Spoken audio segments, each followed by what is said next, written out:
ഞാൻ ഈ ആരോഗ്യ മേഖലയുടെ കാര്യം ഇങ്ങനെയെല്ലാം എടുത്തു പറയുന്ന ഒരു 6 അല്ല പൊതുജീവിതത്തിൽ 60% ആരോഗ്യ മേഖലയിൽ പാവപ്പെട്ടവരെ സഹായിക്കുന്ന പ്രവർത്തനങ്ങളുമായി ഇടപെട്ടുള്ള ഒരാളാണ് ഞാൻ. അത് കോവിഡ് കാലഘട്ടത്തൊക്കെ നിങ്ങൾക്കറിയാം, മെഡിക്കൽ കോളേജ് ഭക്ഷണം കൊടുക്കാൻ ഒരു 15 ലക്ഷത്തിൽ പരം ആൾക്കെങ്കിലും ഭക്ഷണം കൊടുക്കുമായിരുന്നു ഞങ്ങൾ അഭയം ചാരിറ്റബിൾ സൊസൈറ്റി. മുഴുവൻ ആരും കയറാത്ത കാലത്ത് മെഡിക്കൽ കോളേജ് ഭക്ഷണം കൊടുത്തുകൊണ്ടിരുന്ന ആൾ.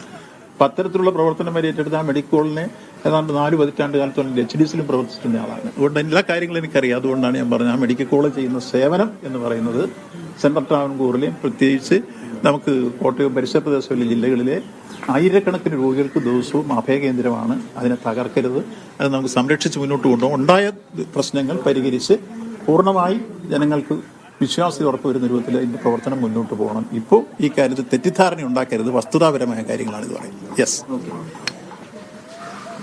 ബിന്ദുവിന്റെ മരണം അനാസ്ഥയെന്ന് കുടുംബം ആരോപിക്കുമ്പോൾ, എന്നാൽ അനാസ്ഥയില്ല, വീഴ്ച ഉണ്ടായിട്ടില്ല എന്നാണ് മന്ത്രി VN വാസവൻ പറഞ്ഞത്.